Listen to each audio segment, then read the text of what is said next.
No, this is just about, first of all, how cool camp was. How cool camp was, but the first thing is I want to really thank you for being part of the whole thing, because that was, you know, we thought we had like the perfect combination and all these elements and stuff, and you know, when you could only stay for a little while last year, you were still a big hit, and when you found, you know, when we found that you'd volunteered to stay all week, I thought, oh man, he's not going to have anything to do the second day. Nobody cares about an old geezer singer, you know. Yes. But I was wrong.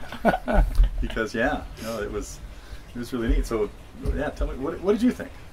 Well, first of all, totally thank you for letting me be part of this, because this lady and David and you are all amazingly talented people. And so to be invited to join that crew, how could you say no to that? Yeah, well, you know, you brought a ton of stuff to it. I mean, I don't just mean physically, you know, but I did bring a ton of stuff. I brought everything. Yeah, but you know, I mean, what you added to what people learned there and to their enjoyment of it was, unfortunately, means we can never do it again without you. Exactly. Yeah, I mean, I keep getting pinned down by people that I can't do it without Doug. I can't do it without Dave. Can't do it without you two. You know, so now trying to find a date for any time is dependent on 6 or 8 people's schedules. Yeah, that always makes it more fun, doesn't it? But that's why we're trying to pin down next year. So like far, right we got now. you, got me, got you. Now we need to check on Dave and Doug. You know, yeah, and I know we know, you know, and I really need to revolve a little bit around my family schedule too, which is why we're looking at a week earlier next year, because that's one of the huge drawbacks, was how hard it was for my family to get there. Yeah. But anyway, so yeah, everybody loved what you did. What are your other impressions besides being happy to be part of it? I can see where I fit in very easily. I'm the on-call vocal instructor, but I am somebody who, this year, I think people understand that a little bit more. I'm also a guitar player. And so I'm a guitar and a bass player. Yeah. And a bass player. And a singer. Oh no, you saw all that. And that too. Yeah. And a bunch of weirdo things that I play. Mm-hmm. And you know, I can be the on-call guy. It was really fun working with the small groups of different people that came in and got the Helplessly Hoping Beagles together to do their thing, you know. Got a couple of duos, a few duos to do their thing, and then just work with different people to get things going. Got Wiley going. Oh yeah, Wiley was so happy with your help. Really, it made him, you know, complete the song. Yeah. He was so worried, and you know. That's because I'm a pain in the you-know-what. I said, Wiley was working on it, and I go, well, he's singing it, and he's doing fine, you know, but then he played a wrong chord, and I said, wait a minute. You can't just, is that the right chord? Well, that's not the right chord. Let's get the right chord. So we just worked on it, you know, and he worked hard, and he did a good job. Oh, yeah. I think it's a good thing, like you said, you're obviously a vocal coach and a singer and so on, but to have all the other instruments right there with you makes a whole lot. At least I find it as well. You know, I don't know what I am, but lots of people talk to me about vocals in this year, but in previous years. Well, sure, because you put vocals on the side. Okay. Yes, that's true. So it's nice to have, you know, to be able to play the guitar, to play this, to play that, and to sing, and then you can talk about all that stuff that other people want to do as well. I feel like what I meant about being a guitar player is that I can understand I understand the problem of singing and playing the guitar at the same time, you know, and you really should, and I say this to all my students who play any musical instrument, work on each one individually and then work on putting the two together, you know, and understanding how that works, really knowing your chord changes, really knowing what you're doing, and then turning around and really knowing your vocal. And then, because quite often, you know, when you put singing and playing together at the same time, you kind of don't, you can end up not doing either one as well as you could have done either of them by themselves, you know, and then people make that same mistake of, they'll just keep playing and they'll play up to that spot that's wrong, and then they'll goof it up and they'll keep on doing it, and after a while they've actually practiced the mistake. They're getting it down really well. Yeah. Can't miss it again. Yeah. It'll always come out like that. Right. So you kind of, we know that, and we know what it takes to work through that problem. So there we are, to help them do that. So anyway, I love being invited to the camp, and I love my part in it. And the concerts, every night.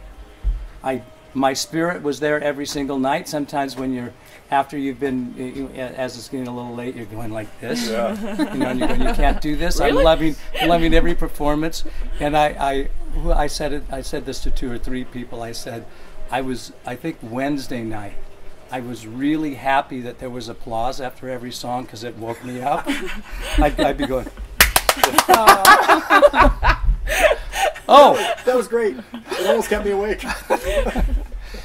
No, I guess for me, moving around helped me to stay awake. One of the things I noticed, especially about all the open mic performances, was at least personally, I never found a time when I was thinking, how long is this one going on? No, get it on. Not at all. And I talked to Ed about this because the song Ed played about the band played Waltzing Matilda was almost 6 minutes long, and it's like it never got. I mean, he delivered this story, this heart-wrenching thing about the Australian soldier, I think, going off to Gallipoli, and it was gripping, But watching all those performances just never felt like, this is terrible. There were none that were terrible.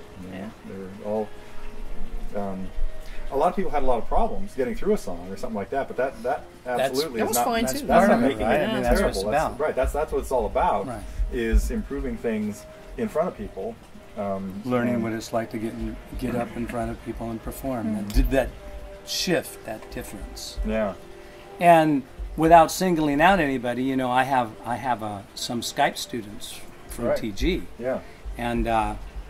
And they were, of course, at camp, and it made me really happy to see them It's okay. and their you progress. can single out people for that, but it's because I was telling Paulette, for example, that one of the things she's great at on stage is just she has a blast.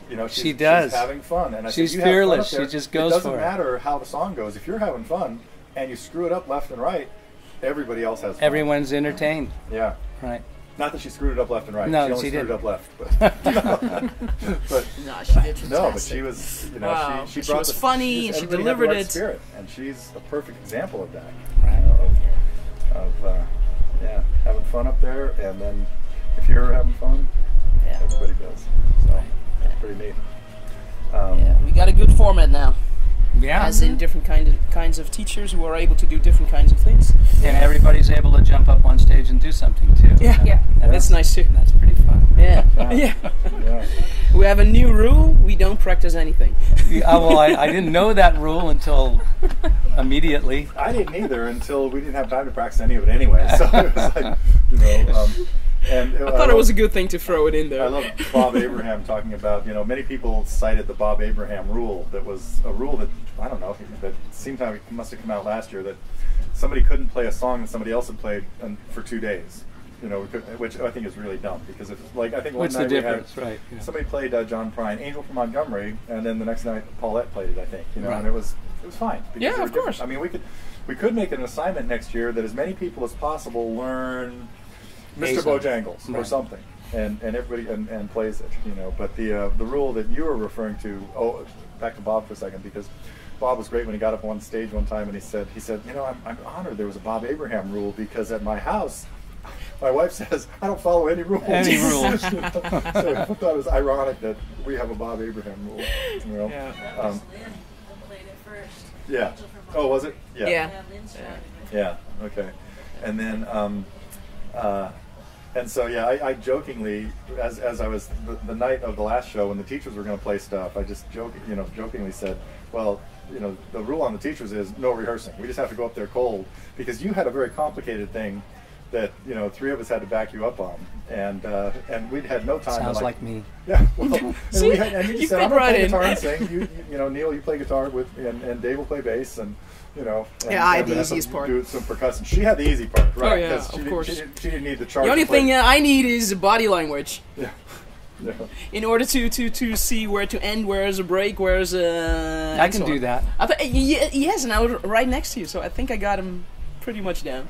Yeah. I cannot sing and not move at the same time, so that's inherent in me. Yeah, me neither. Well, one highlight was the song you played bass in, Wagon Wheel, with Dave playing the violin. Mm-hmm. Oh, that was cool. Yeah, Jeff that and was Tom. so cool. Man, we had guitar, With bass, Tom Gilmore banjo. playing the banjo. Yeah. Yeah. And percussion. That was really cool. Yeah. Yeah. That was nice. Yeah. And it's a great song for We'd you. sing along for the. Oh, that was actually the last song of the students on the last night Yeah. before we went Indeed. into the teachers Yeah. part of the show. That is a fun song. Yeah, it is. Yeah. So that was pretty cool. And it was nice to have it with some sort of a whole band. Yeah. Yeah. Because I've heard it in many versions, with different instruments, but never like with and bass Yeah. and guitar Yeah. and violin and banjo and percussion, Yeah, exactly. voices. Yeah, so we it were was like Bella Fleck or something. Yeah. Had the whole thing covered. Yeah. yeah, that was cool. So, And then you were Roy Wooten, Future. Do you know who that is? No, Future Victor. Man? No, Victor Wooten's the bass player. Oh, I thought you were Roy- talking about bass. The way we were doing this, I thought you were talking about bass Oh. playing. Well, he Yeah. Oh. his name is Roy Wooten, but everybody calls him Future Man.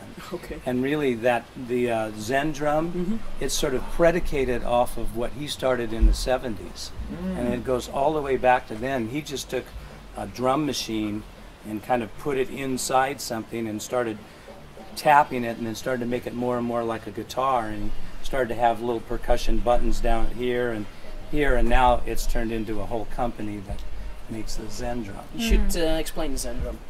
I have a The feeling Zen drum, they'll probably there's sure. at least one video Yeah, that you're playing. It's the last song I think so. It was of camp. Listen to the music. Yeah. Yeah. Listen to the Yeah. music. Yeah. Okay, so the Zen drum is a MIDI controller. It's got very different ones have different amounts. Mine has 29 MIDI pads on it, and because it's a MIDI controller, it can control anything. So it's a Google away to learn a lot about it. But I go through Superior Drummer, and you can tap on it, and it's a complete percussion instrument, and it's fun and It was fun. and and it really is an instrument, and you have to put your time in on it like any other musical Yeah. instrument to really start to get the Get the hang of subtleties. it. of it. Oh, absolutely, the Right. subtleties. Yeah. Well- But a drummer can grab it instantly and kind of go bing, Yeah, bang, get bang, away with bang, it. Figure it boom, out boom, pretty boom, quick. and, Yeah. and kind of like get some basic If you're beats going. just starting to develop a sense of rhythm, it's a little dangerous, probably. But that's yeah. what I mean. Somebody with a good sense of rhythm and Oh But yeah, it was indeed subtleties because with drumming, not always, but in general, I'd throw in a lot of ghost notes. right.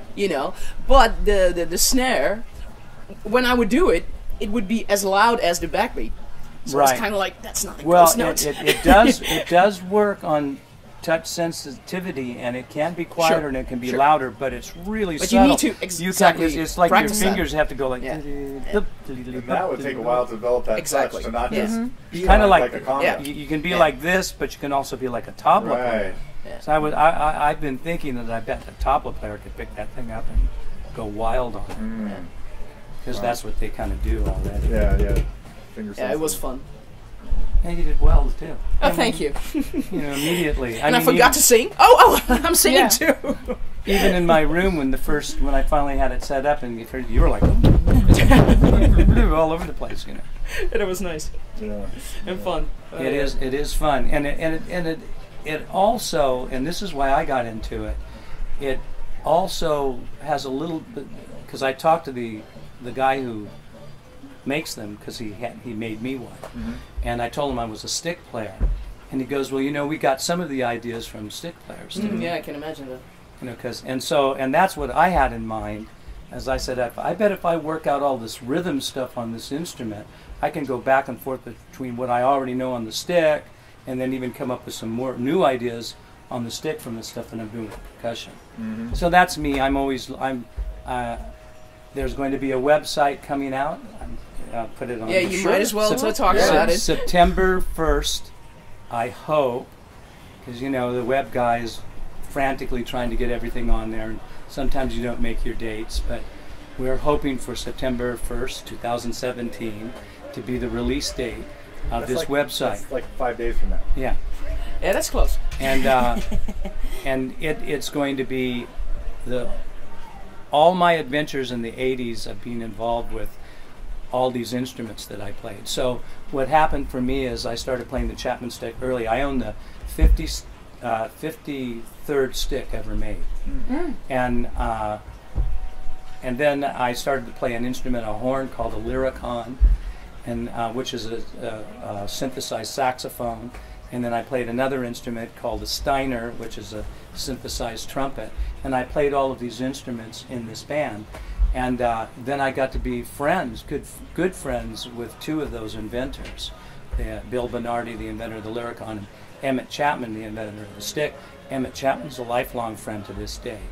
And so this whole story of all of the instruments and the history of the instruments and the history of the band is all coming out.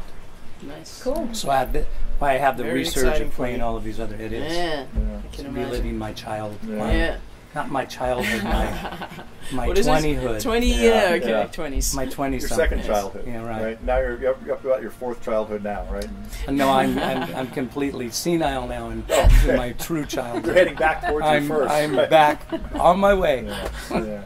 One of the things I was really happy with was just how busy your room was all the time. I mean, it worked out great. Yeah, you were pretty caught up. Venue at Asilomar just worked out great for us to have the one big room, the one small room, and really dedicate that small room to the two of you, you know, with you giving him an hour and a half off every day, because otherwise he was pretty much booked solid. There's somebody came in every moment, and then there were even people that wanted to come back that we couldn't actually do. Yeah.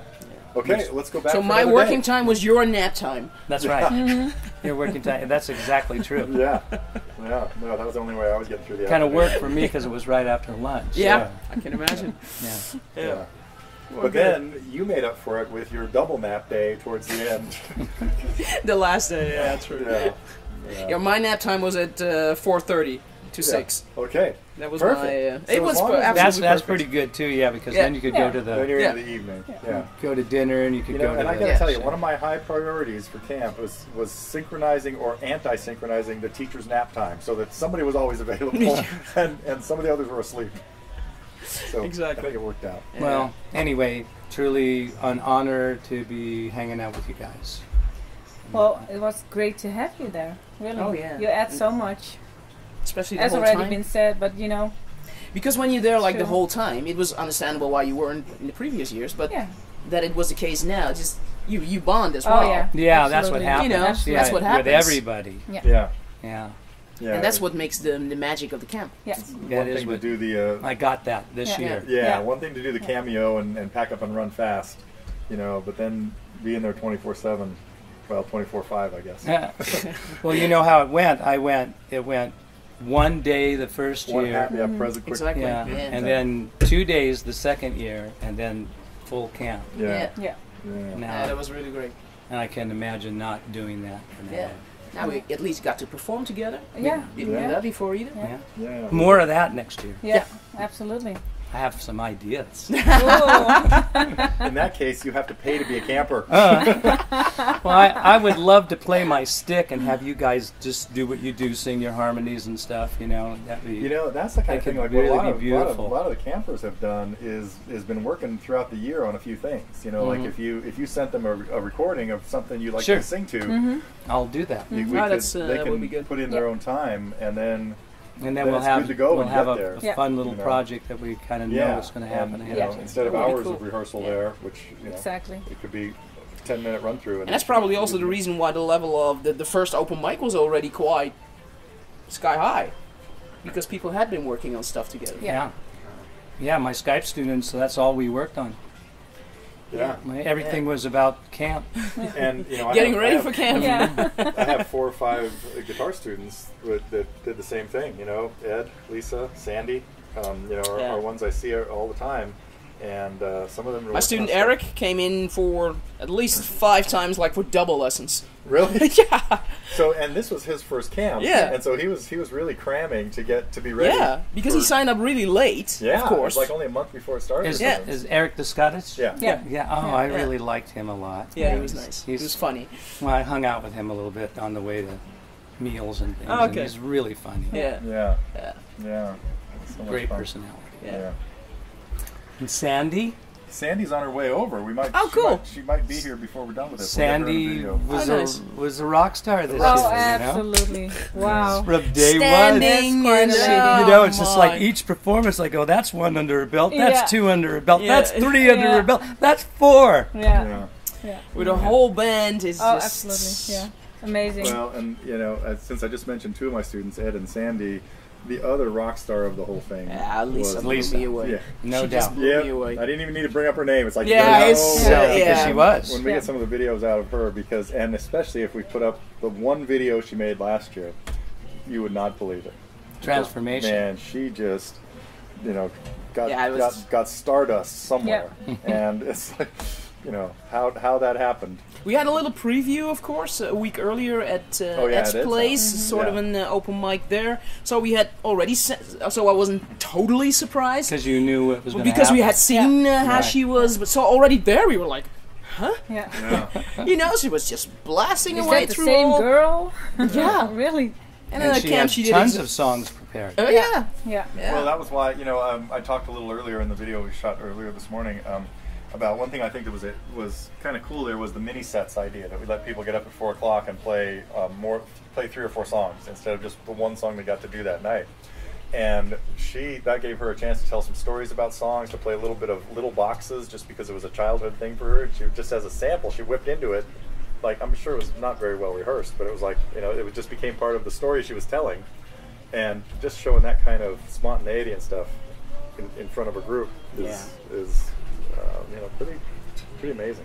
Oh yeah. So we'll make sure that everybody watching this does get to see some of these videos. In the past, I mentioned this in the earlier one. In the past, we've really only made videos available to people that were at camp. But I think some of the stuff that we saw this time is just, could easily totally acceptable. Almost all of it is. You have some before and after. That one, You got. Yeah, we got people like Wiley from the first year, who couldn't finish a song, and well, he did have one song he couldn't finish this time because Dave.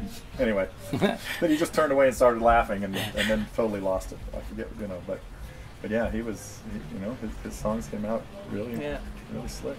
So okay. Yeah. Well, again, I'm so glad you became part of the family. Yes. And glad to be part of it. That is our path going forward. Me too. This was just a blast. Future musical adventures. Absolutely. Yeah. So. Cheers to that. Okay. Thanks, guys. Okay.